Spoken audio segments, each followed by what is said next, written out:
श्रीपादराजं शरणं प्रपद्ये। अध्याय 3। पळणी स्वामी दर्शन। कुरवपूरचे श्रीपाद श्रीवल्लभ स्वामींचा स्मरण महिमा।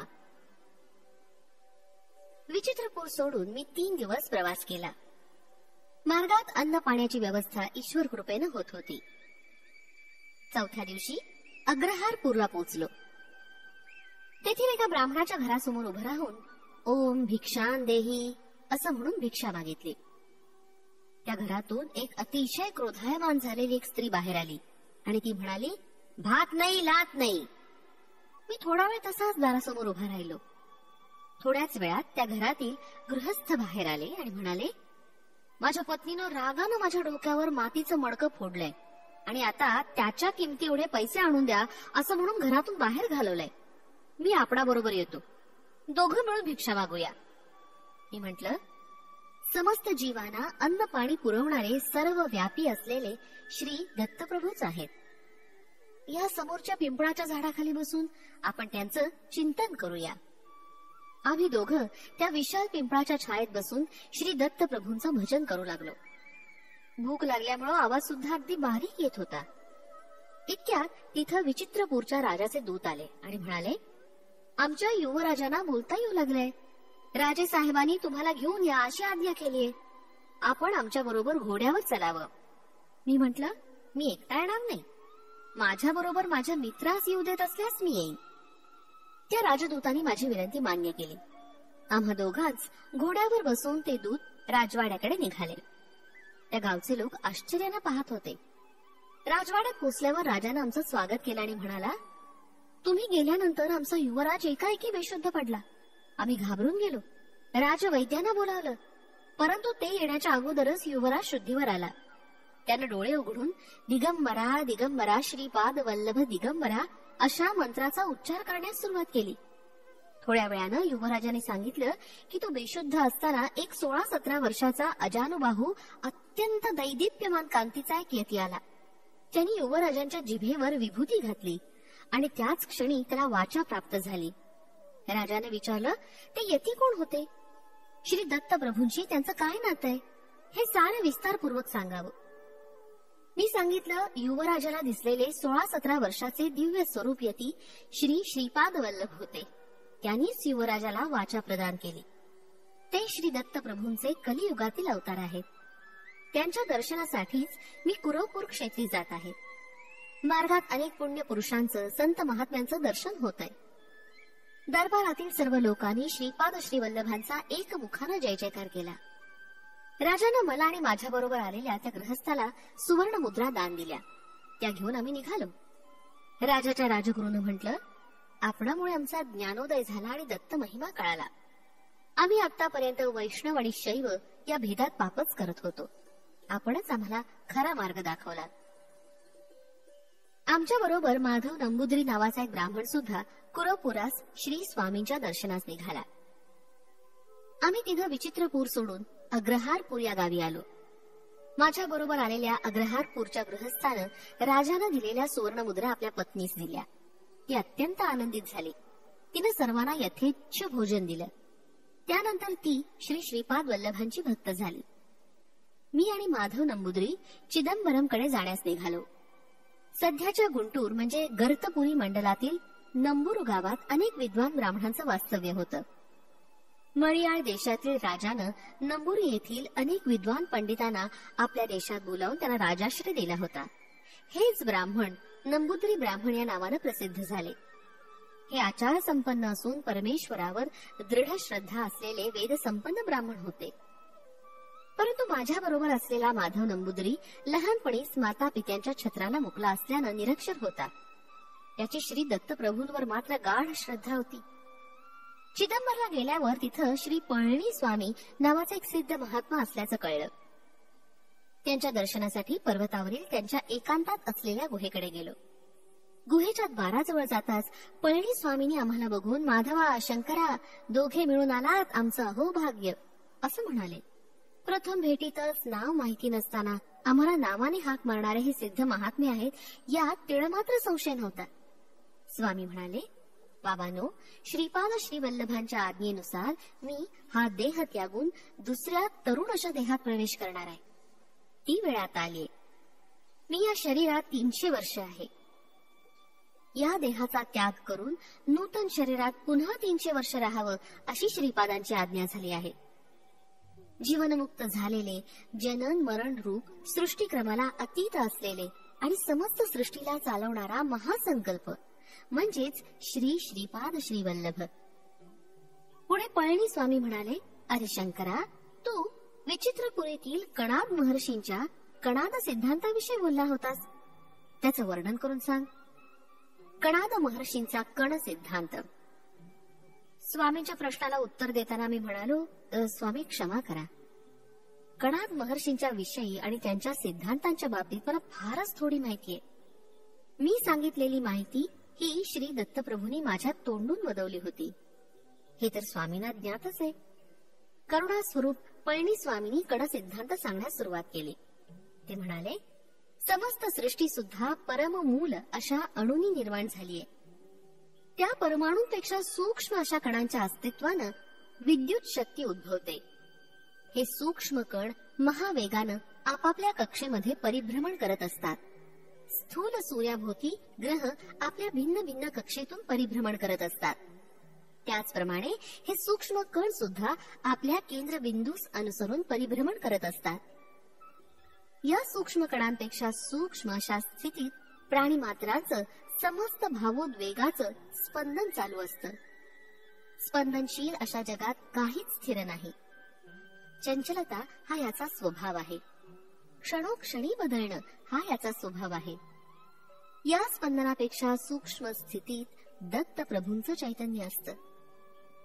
यावरून मला जाणवलं की सर्वात महत्वाचं म्हणजे सूक्ष्म असलेल्या सगळ्यांपेक्षाही सूक्ष्म अशा श्री दत्त प्रभूंचा अनुग्रह मिळवणं जितकं सोपं आहे तितकंच कठीण सुद्धा आहे. प्रतिकणाचे अनंत भाग केले असता एक एक कणाचा भाग शून्यासमान होतो. अनंत अशा शून्यांचं फलस्वरूपच ही चराचर सृष्टी आहे.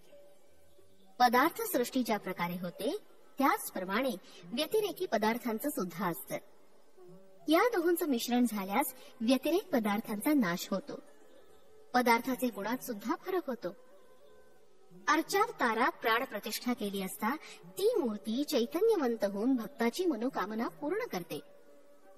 सर्व मंत्र कुंडलिनी शक्तीमध्ये असतात. गायत्री मंत्र सुद्धा या शक्तीमध्ये सामावलेला असतो. गायत्री मंत्रात 3 पाद आहेत असा सर्वसाधारण समज आहे, परंतु या मंत्रात 4था पाद सुद्धा आहे. तो असा, परो रजसी सावधोम. चतुष्पाद गायत्री निर्गुण ब्रह्मास सूचित करते. कुंडलिनी शक्ती 24 तत्वापासून या विश्वाची निर्मिती करते. गायत्री मंत्रात 24 अक्षर आहेत. 24 संख्येला गोकुळ असं सुद्धा नाव आहे. गो म्हणजे 2 आणि कुळ म्हणजे 4. ब्रह्मस्वरूपात कोणताच बदल होत नाही. परिवर्तनातीत असतं म्हणून ते 9 या संख्येनं सूचित केलं जातं. 8 ही संख्या महामायेचं स्वरूप दर्शवणारी आहे. श्रीपाद श्रीवल्लभांचे भक्तगण त्यांना 2 चौपाती देवलक्ष्मी असं म्हणत असत. सर्व जीवांचा पती स्वरूप परब्रह्मच आहे.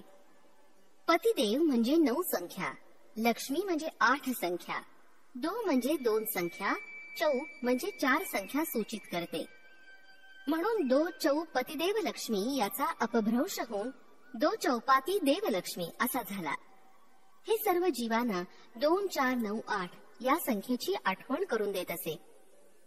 गोकुळामध्ये परब्रह्म पराशक्ती हे श्रीपाद श्रीवल्लभ या रूपानेच आहेत.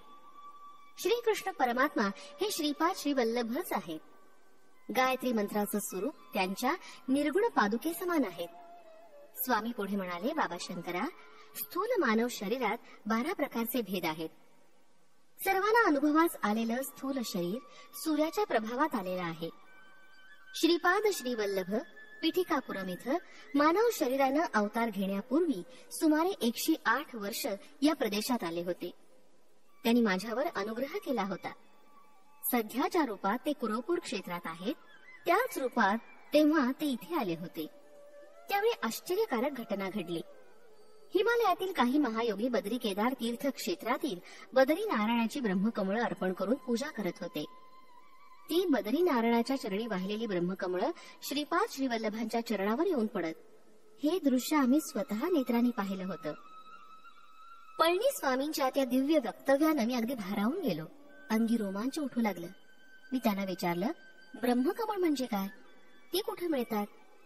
त्या फुलांची पूजा केली असता श्री दत्तप्रभू संतुष्ट होतात असं आपल्या सांगण्यावरून कळलं. तरी कृपा करून आपण माझ्या शंकेचं समाधान करावं. ब्रह्मकमळाचं स्वरूप. माझ्या विनंतीला मान देऊन श्री पळणी स्वामींनी स्नेहपूर्ण नजरेनं माझ्याकडे पाहत म्हणाले, श्री महाविष्णूंनी श्री सदाशिवाची ब्रह्मकमळानं पूजा केली होती. श्री विष्णूंच्या नाभीतील कमळाला सुद्धा ब्रह्मकमळ असंच म्हणतात. दिव्य लोकातील ब्रह्मकमळा समान भूमंडलातील हिमालयामध्ये हे कमळ सापडतं. सुमारे 12,000 फुटावर हिमालयात वर्षातून एकदाच हे उमलतं. अर्धरात्रीच्या वेळी हे फुल उमलतं आणि उमलत असताना सभोवतालचा परिसर अद्भुत सुवासानं भरून जातो. हिमालयातील साधक महात्मे अशा ब्रह्मकमळाच्या शोधात असतात. शरद ऋतूपासून वसंत ऋतूपर्यंत हे बर्फामध्येच असतात. चैत्र मासाच्या आरंभी हे बर्फातून बाहेर पडतं. ग्रीष्म ऋतूमध्ये याची विकासाची प्रक्रिया घडते. अमरनाथ मधील अमरेश्वर हिमलिंगाचं दर्शन श्रावण शुद्ध पौर्णिमेस होतं आणि त्याच वेळी अर्धरात्री हे पूर्ण विकसित होऊन उमलतं. हिमालयातच तपस्या करणाऱ्या तपस्वी सिद्ध पुरुषांसाठी आणि साधकांसाठी ही परमेश्वरी अद्भुत लीला होत असते. ब्रह्मकमळाच्या दर्शनानं सर्व पातकांचा नाश होतो. योग सिद्धीतील विघ्न नष्ट होतात. या कमळाच्या दर्शनानं योगी तपस्वी सिद्ध पुरुष आपापल्या मार्गात उच्च स्थिती प्राप्त करतात. ज्या भक्तांच्या भाग्यात या ब्रह्मकमळाचं दर्शन असतं त्या सर्वांचं दर्शन घेणं झाल्यावर हे कमळ अंतर्धान पावतं. श्री पळणी स्वामी पुढे म्हणाले, बाबा शंकरा, मी 10 दिवस समाधीत बसायचं ठरवलं आहे. दर्शन घेण्याच्या आर्त इच्छेनं कोणी भक्त आल्यास माझ्या समाधीत भंग न पडू देता त्यांना शांतपणे दर्शन करवा. साप चावून मृत झालेला कोणी आल्यास त्यांना मी समाधीमध्ये असल्याचं सांगून मृतदेहास नदीच्या प्रवाहात अथवा जमिनीत पुरून ठेवावं अशी माझी आज्ञा आहे असं सांगावं. श्री पळणी स्वामी बसलेल्या आसनावर समाधीस्थ झाले. मी आणि माधव दोघं मिळून येणाऱ्या भक्तांना दुरून अत्यंत शांतपणे दर्शन घडवून आणीत होतो. दर्शनास आलेल्या काही भक्तांनी तांदूळ, डाळ, पीठ असं साहित्य स्वामींना अर्पण करण्यासाठी आणलं होतं. ते पाहून माधवनं स्वयंपाक करायचं ठरवलं. सरपणासाठी उपयोगात आणण्यासाठी त्याला जवळच पडलेलं एक वाळलेलं मोठं नारळाच्या झाडाचं पान दिसलं. ते आणण्यासाठी तो त्या पानाजवळ गेला. त्याच्या बरोबर एक भक्त सुद्धा होता. माधवानं ते पान उचलून खांद्यावर ठेवलं. इतक्यात त्या पानाखाली बसून विश्रांती घेत असलेला एक सर्प रागानं त्याला कडकडून चावला. त्या सापाचं विष एवढं दाहक होतं की माधव तत्काळ काळा निळा होऊन मृत झाला आणि जमिनीवर पडला. दोघा तिघांनी मिळून त्याला गुहेजवळ आणलं. ते दृश्य पाहून मी घाबरून गेलो. काय करावं काही सुचेना. तेव्हा स्वामींच्या आज्ञेनुसार त्याला जमिनीत पुरून ठेवण्याचं ठरवून एक खड्डा खोदण्यास सुरुवात केली. इतर भक्तांनी मला मदत केली. त्या खड्ड्यात तो मृतदेह ठेवून मी आलो. तेवढ्या तेथील गावातील काही लोक एका 17-18 वर्षाच्या सर्पदंशानं मृत झालेल्या मुलास घेऊन आले. प्रथम माधवची दुर्घटना, त्यानंतर ही दुसरी घटना. हे पाहून मला रडू आवरेनासं झालं. मी कसं बसं त्यांना स्वामींची आज्ञा सांगितली. गावातील लोकांनी गुहेजवळच एक खड्डा खोदून त्या मुलास त्यात झोपवलं. रोज स्वामींच्या दर्शनाला 3-4 लोक येत असत. त्यांना मी दर्शन घडवून आणीत असे. असे 10 दिवस गेले. 11व्या दिवशी ब्राह्म मुहूर्तावर श्री पळणी स्वामी आपल्या समाधीतून बाहेर आले आणि माधवा माधवा अशा हाका मारू लागले. मी रडत रडत झालेली घटना त्यांना सांगितली. स्वामींनी मला समजावलं. त्यांनी योगदृष्टीनं माझ्याकडे पाहिलं. तेव्हा माझ्या पाठीच्या कण्यात थोडं चलनवलन झाल्यासारखं वाटलं आणि ते दुखू लागले. नंतर पुन्हा एकदा अगदी प्रसन्न चित्तानं त्यांनी माझ्याकडे पाहिलं आणि माझी सारी वेदना नष्ट झाली. स्वामी मला म्हणाले, बाबा शंकरा, माधवला श्रीपाद श्रीवल्लभांचं दर्शन स्थूल शरीरानं होणार नव्हतं. त्यामुळे त्याचं सूक्ष्म शरीर गेल्या 10 दिवसांपासून कुरवपुरात असलेल्या श्रीचरणांच्या सान्निध्यात आहे. काही झालं तरी त्याची इच्छा पूर्ण झाली. श्रीपाद श्रीवल्लभांची लीला अगाध आहे, ती कोणी ओळखू शकत नाही. काळ, कर्म, कारण याचं रहस्य कोणी जाणू शकत नाही हेच खरं. ते केवळ स्वामीच जाणू शकतात. माधवला पुन्हा स्थूल शरीरात आणण्याचं काम प्रभूंनी मजवर सोपवलं आहे, असं श्री पळणी स्वामी म्हणाले. स्वामींच्या आदेशानुसार माधवचा मृतदेह बाहेर काढून आणला आणि दक्षिणेकडील घनदाट असलेल्या ताडाच्या झाडाजवळ जाऊन मोठ्याने, माधवास दंश केलेल्या नागराजा, श्रीपाद श्रीवल्लभांच्या आज्ञेनुसार तू पळणी स्वामींच्या जवळ यावं, अशी साद घातली. श्री पळणी स्वामींनी आपल्या वस्त्रातून 4 कवड्या काढल्या आणि त्या मृतदेहाच्या चारी बाजूला ठेवल्या. थोड्याच वेळात त्या कवड्या उंच उडाल्या आणि आकाशात चारी दिशांनी गेल्या. 5-10 मिनिटातच उत्तरेकडून एक साप आला. स्वामींच्या 4 कवड्या त्याच्या फण्यात रुतून बसल्या होत्या. त्यामुळे तो त्रस्त होऊन फुसफुस असा ध्वनी करत होता. स्वामींनी माधवच्या शरीरातील विष काढून घेण्यास सांगितलं. सर्पदंश ज्या ठिकाणी झाला होता तिथूनच त्याचं सर्व विष काढून घेतलं. श्री पळणी स्वामींनी श्रीपाद श्रीवल्लभांना मनोमनी नमस्कार केला आणि त्या सर्पावर मंत्रोदक शिंपडलं. तो सर्प स्वामींच्या पदकमलांना स्पर्श करून आणि त्यांना 3 प्रदक्षिणा घालून निघून गेला. श्री दत्तभक्तांना अन्नदान केल्याचं फळ. श्री पळणी स्वामी म्हणाले, अरे शंकरा, हा सात गेल्या जन्मी एक स्त्री होता. तिनं आयुष्यात थोडं पाप थोडं पुण्य केलं होतं. तिनं एका दत्तभक्ताला जेव घातलं होतं, हा पुण्याचा भाग होता. यथाकाली तिनं देह सोडल्यावर यमदूत तिला यमराजांकडे घेऊन गेले. तिला यमराज म्हणाले, तू एकदा एका दत्तभक्तास जेवण दिलंस, त्याचं विशेष पुण्य तुला लाभलं आहे. तुला पाप प्रथम भोगायचे का पुण्य फल? त्यावर ती स्त्री म्हणाली, थोडं आहे ते मी प्रथम भोगते. त्याप्रमाणे तिला पाप योनीत सर्पाच्या योनीत जन्म मिळाला. तिची वृत्ती सर्वांना हानी करण्याची असल्यानं वाटेत जो कोणी आडवा येईल त्याला ती चावत असे.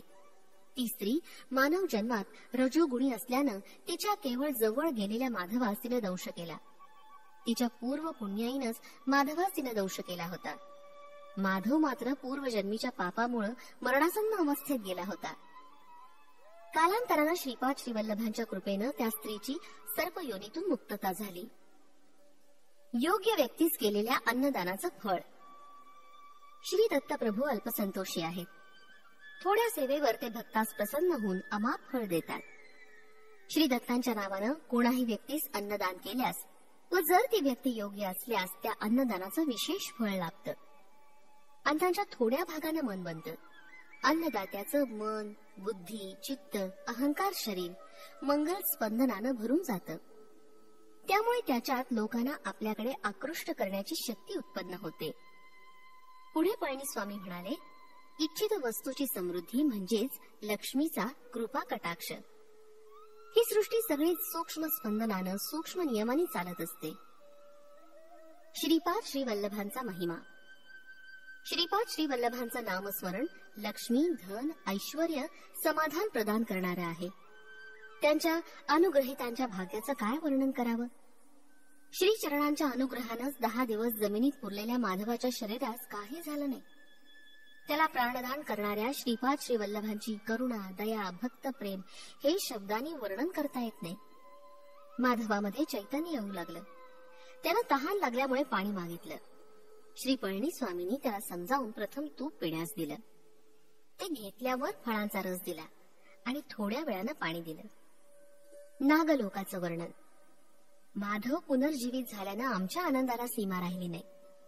माधवानं आपला अनुभव सांगण्यास सुरुवात केली. मी सूक्ष्म शरीरानं कुरवपुरात पोचलो आणि श्रीपाद श्रीवल्लभांचं दर्शन घेतलं. श्रीपाद श्रीवल्लभ अजानुबाहू आहेत. त्यांचे नेत्र विशाल आहेत. त्यांच्या नेत्रामध्ये जीवांच्या प्रती करुणा, दया, प्रेम निरंतर प्रवाहित होत असतं. मी स्थूल देहधारी नसल्यामुळं तेथील स्थूल देहधारी भक्तांना मी दिसत नव्हतो. श्री वल्लभांनी कुरवपुरातील त्या द्वीपाच्या मध्यभागी जा अशी आज्ञा केली. मी श्री वल्लभांचं नामस्मरण करत त्या द्वीपाच्या मध्यभागातून खोल मध्ये गेलो. भूमीमध्ये खोलात भूकेंद्राजवळ अनेक प्रासाद वरांडे असल्यासारखं भासलं. ते पाताळ लोकच आहे अशी खात्री झाली. स्थूलता पाहणाऱ्याला स्थूलरूप पदार्थच दिसतात. माझ्यासारख्या सूक्ष्मरूपधारित शरीराला सूक्ष्मरूप असलेले लोक दिसले. तिथे असणारे लोक नाग जातीचे असून कामरूप धारण केलेले होते. त्यांना इच्छा असलेलं रूप धारण करण्याची शक्ती होती. त्यांना साधारणतः नागरूपातच संचार करणं आवडे. मी तिथे अनेक महासर्पांना पाहिलं. काही सर्पांना 1000 फणे होते. फण्यावर मणी असून त्या मण्यातून दिव्य तेज प्रसारित होत असे. अन्य नाग योग मुद्रेत असल्यासारखे फणे उकलून मौन मुद्रेत होते. आश्चर्य असं की त्यातच एक महासर्प होता. त्या सर्पाला 1000 फणे होते. त्या महासर्पावर श्रीपाद श्रीवल्लभ श्री महाविष्णूंसारखं शयन करत होते. तिथे असलेले महासर्प वेदगान करत होते. चिदानंद स्वरूपानं स्वामी ते गायन ऐकत होते. माझ्या बाजूला असलेल्या एका महासर्पानं श्री दत्त प्रभूंचा महिमा सांगण्यास सुरुवात केली. श्री दत्तात्रेयांचा महामहिमा. तो म्हणाला, श्री दत्तप्रभू नेपाळ देशात असलेल्या चित्रकूटातील अनसुया पर्वतावर अत्री अनसुयेच्या पुत्र रूपानं पूर्वयुगात अवतरले. ते अवतार न संपवता सूक्ष्म रूपात निलगिरी शिखरावर, श्रीशैल शिखरावर, शबरगिरी शिखरावर, सह्याद्रीमध्ये संचार करत असतात. त्यांनी नाथ संप्रदायातील गोरक्षनाथाला योग मार्गाचा उपदेश दिला. ज्ञानेश्वर नावाच्या योग्याला खेचरी मुद्रेत बसलेल्या निराकार योगी रूपात दर्शन दिलं. श्री दत्तप्रभू देश काळाहून अतीत आहेत. श्री प्रभूंच्या सान्निध्यात आम्हाला भूत, भविष्य, वर्तमान हे वेगवेगळे दिसत नाहीत. सगळंच नित्य वर्तमानच असतं. अनघा समेत दत्तात्रेयांचं दर्शन. तो महासर्प पुढे म्हणाला, बाबा माधवा, आम्हाला कालनाग ऋषीश्वर म्हणतात. श्री दत्तानं हजारो वर्ष राज्याचं परिपालन केल्यानंतर त्यांनी त्यांच्या रूपास गुप्त ठेवण्याचा विचार केला. ते काही वर्ष नदीमध्ये अदृश्य राहिले. त्यानंतर ते पाण्यावर आले. आम्ही अनुचर परत आमच्या बरोबर येतील म्हणून तिथंच वाट पाहत होतो. परंतु ते आमच्यापासून लपण्याचा प्रयत्न करत होते हे आम्हाला माहिती होतं. ते परत जलसमाधीत जाऊन थोड्या कालांतरानं वर आले. यावेळेस मात्र त्यांच्या हातात मधु पात्र होतं, तर दुसऱ्या हातात 16 वर्षाची सुंदर कन्या होती. मधुपान करून सदैव गुंगीत असणाऱ्या आणि स्त्रीच्या दास्यात असलेल्या व्यक्तीस आपण आतापर्यंत भ्रमानं आपलं दैवत मानलं होतं. या विचारानं आम्ही तिथून परतलो. त्यावेळी ते दोघेही अदृश्य झाले. ते अदृश्य झाल्यावरच आम्हाला ज्ञानोदय झाला. त्यांच्या हातातील मधुपात्र हे योगानंद स्वरूप असलेलं अमृत आणि ती सुंदरी त्रिशक्ती रूपिणी अनघा लक्ष्मी देवी आहे याचं आम्हाला स्मरण झालं. पुनरपी त्यांनी या भूमीवर अवतार घ्यावा यासाठी आम्ही घोर तपश्चर्या केली. आमच्या तपश्चर्येचं फलस्वरूप श्री दत्तात्रेयांनी पीठिकापुरात श्रीपाद श्रीवल्लभ या नावानं अवतार घेतला. श्री कुरवपुराचं वर्णन. श्री दत्तात्रेय प्रभू ज्या दिवशी ज्या जागेत स्नानासाठी पाण्यात उतरले होते तीच जागा म्हणजे हे आजचं परमपवित्र कुरवपूर आहे. ते जलसमाधीमध्ये असताना आम्ही सुद्धा आमच्या सूक्ष्म स्पंदनानं या सूक्ष्म लोकात योग समाधीमध्ये होतो. कौरवांच्या आणि पांडवांचा मूळ पुरुष असलेल्या कुरु महाराजाला ज्ञानोपदेश झालेलं कुरवपूरच हे पवित्र स्थळ आहे. बाबा माधवा, या कुरवपुराचं महात्म्य वर्णन करण्याचं सामर्थ्य आदिशेषास सुद्धा नाही. सदाशिव ब्रह्मेंद्राची पूर्वगाथा. श्रीपाद श्रीवल्लभांच्या श्रीचरणांना मी अत्यंत नम्र भावाने नमस्कार केला. त्यावेळी प्रभू अत्यंत करुणापूर्ण अंतःकरणानं म्हणाले, वत्सा, हे दिव्य भव्य दर्शन म्हणजे फार मोठा अलभ्य योगच आहे. तुला बोलावलेला एक महासर्प येणाऱ्या शताब्दीत ज्योतिरामलिंगेश्वर स्वामी या रूपानं अवतरून ज्योतिरूपानंच अंतर्धान पावेल. तुझ्याशी बोललेलाच दुसरा महासर्प सदाशिव ब्रह्मेंद्र या नावानं येणाऱ्या शताब्दीत भूमीवर अवतार घेऊन अनेक लीला दाखवेल. श्री पीठिकापूर सुद्धा माझं अत्यंत प्रिय स्थान आहे. पीठिकापुरातच मी जन्मलेल्या माझ्या मातेच्या गृहातच माझ्या पादुकांची प्रतिष्ठापना होईल. माझा जन्म कर्म अत्यंत दिव्य आहे. ते एक गोपनीय रहस्य आहे. तू श्री पीठिकापुरातील माझ्या पादुका प्रतिष्ठा स्थळापासून पाताळात जाऊन तेथील तपोनिष्ठ असलेल्या कालनागांची भेट घेऊन ये. श्री पळणीस्वामी मंदहास्याने म्हणाले, बाबा माधवा, पिठिकापुरातील कालनागांविषयी चर्चा नंतर करू. आपण सत्वरच स्नानाची पूर्ती करून ध्यानास बसावं, अशी श्रीपाद श्रीवल्लभांची आज्ञा आहे. श्रीपाद श्रीवल्लभांचा जय जयकार. फलश्रुती नाग दोष निवारण, संतान प्रतिबंधक दोष निवारण.